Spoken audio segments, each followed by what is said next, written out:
Oke, halo. Bertemu lagi dengan saya, Karunia Galih Permadani. Kita bertemu pada mata kuliah Anatomi dan Fisiologi Manusia.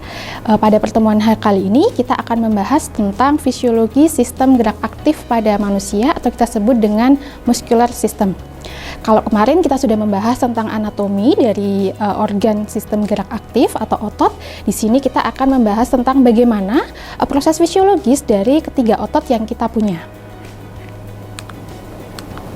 Yang pertama adalah otot rangka, di mana otot rangka ini hampir seluruh tubuh manusia itu diliputi oleh otot rangka. Yang pertama, nanti kita akan membahas tentang bagaimana mekanisme dari kontraksi otot rangka. Seperti pada gambar di samping, teman-teman mahasiswa bisa lihat pada tahapan yang pertama, gambar yang pertama itu adalah ketika tahapan asetilkolin atau ACH dia dilepaskan oleh terminal sinapsis atau kita sebut dengan akson terminal. Dia berdifusi, melintasi celah sinap dan berikatan dengan protein reseptor pada membran plasma serat otot. Hal ini akan memicu potensial aksi yang akan merambat sepanjang membran plasma. Pada gambar kedua, tahapan kedua, itu adalah potensial aksi yang merambat tadi akan menuruni tubulus. Bisa teman-teman lihat pada panah berwarna merah. Pada gambar yang ketiga, ketika potensial aksi terdapat pada tubulus T akan melewati retikulum sarkoplasmik. Hal ini akan menyebabkan permeabilitas membran sarkoplasmik berubah sehingga melepaskan ion Ca2+ ke bagian sitosol melalui mekanisme transport aktif dengan bantuan protein transport yang terdapat pada membran RS. Pada bagian gambar keempat, ion Ca2+ nanti akan berikatan dengan kompleks troponin yang berwarna bulat, warna ungu. Dia akan menyebabkan perubahan konformasi tropomiosin, yaitu benang-benang berwarna abu-abu. Pada gambar nomor 4, ion Ca2+ akan berikatan dengan kompleks troponin bulat berwarna ungu dan dia akan menyebabkan perubahan konformasi tropomiosin pada benang berwarna abu-abu sehingga sis perlekatan aktin akan mengarah ataupun terorientasi ke miosin sehingga miosin dapat melekat pada sisi perlekatan aktin. Pada gambar nomor 5, perlekatan miosin ini dengan sisi filamen aktin akan membentuk cross bridge atau kita sebut dengan jembatan silang. Lah, pergerakan kepala miosin saat menggeser filamen aktin membutuhkan hidrolisis ATP sehingga otot dapat berkontraksi. Pada tahapan yang terakhir, tahapan ke-6, ion Ca2+ di dalam sitosol akan dipindahkan kembali ke dalam retikulum sarkoplasmik dengan mekanisme transport aktif. Hal ini akan menyebabkan berkurangnya akumulasi ion Ca2+ di sitosol dan memungkinkan otot dalam fase relaksasi karena ion Ca2+ tidak berikatan dengan troponin. Ya, berikut tadi adalah bagaimana mekanisme kontraksi dari otot rangka. Untuk yang kedua adalah seperti pada skema di samping untuk relaksasi otot rangka, di mana ketika tadi sudah berkontraksi, otot rangka akan otomatis melaksanakan relaksasi. Yang pertama, bagian atas, ion Ca2+ ATPase sarkoplasma akan memompa ion Ca2+ kembali ke dalam retikulum sarkoplasma.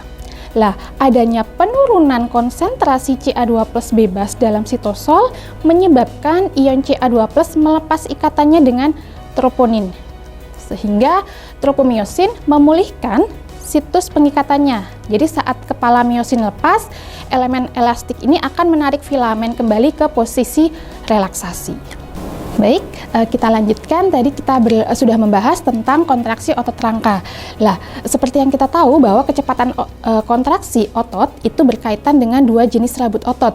Yang pertama adalah serabut otot yang lambat, terus yang kedua adalah serabut otot yang cepat, begitu ya, atau yang pertama tadi tipe 1, terus yang kedua adalah tipe 2, di mana berbedanya dalam kecepatan kontraksi. Tipe 1 atau serabut otot merah atau kita sebut dengan serabut otot lambat itu lebih kuat untuk bekerja secara aerobik. Untuk tipe 2 atau serabut otot putih atau kita sebut dengan serabut otot cepat, dia lebih kuat untuk bekerja secara anaerob. Lah, serabut tipe 2 ini yang banyak dibutuhkan untuk lari cepat atau sprint. Ya. bagaimana sih begitu ya variasi jumlah otot tersebut dalam tiap individu. Jadi tiap orang pasti akan berbeda satu dengan lainnya. Yang faktor yang pertama adalah faktor genetik yang mempengaruhi, dan yang kedua adalah faktor aktivitas otot, di mana otot yang aktivitasnya mempertahankan kontraksi intensitas rendah dalam waktu lama tanpa mengalami kelelahan. Misalnya contohnya adalah otot-otot punggung, dan itu didominasi oleh otot tipe lambat.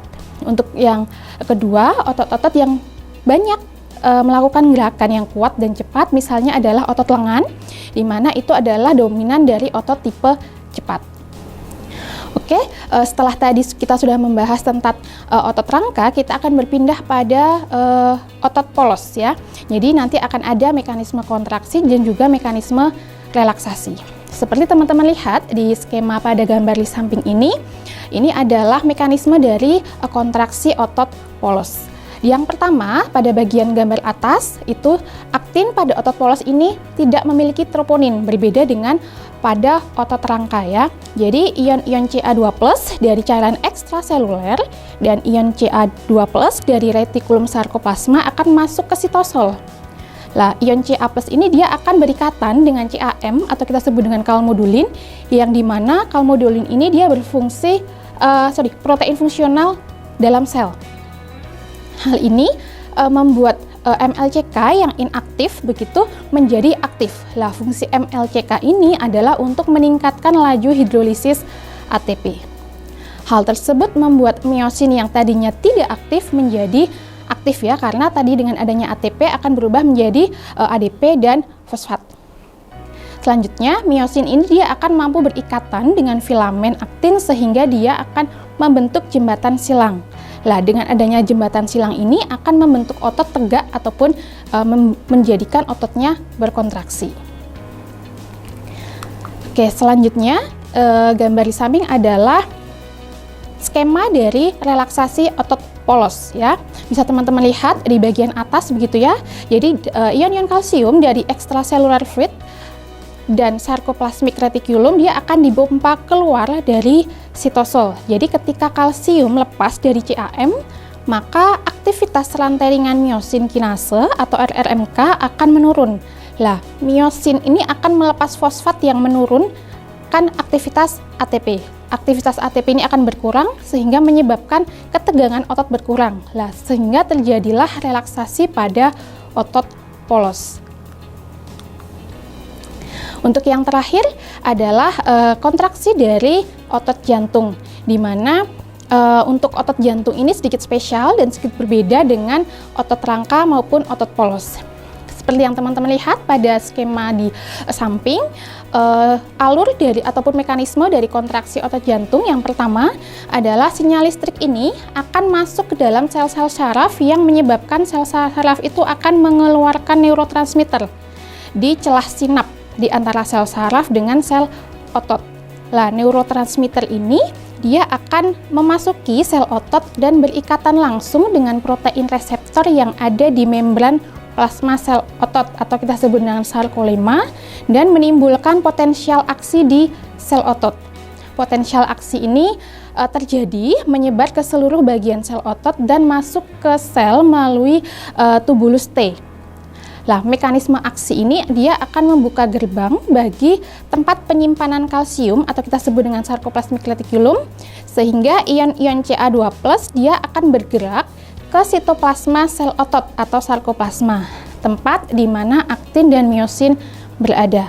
Lah, ion-ion kalsium ini akan berikatan pada molekul troponin tropomiosin yang terjadi di daerah lekukan filamen aktin. Biasanya molekul tropomiosin memiliki aktin di mana miosin dapat membentuk cross-bridge. Lah, ini untuk mekanisme kontraksi otot jantung di bagian sebelah kanan ada tabel begitu ya. Jadi potensial aksi dari otot jantung itu hampir sama dengan otot rangka.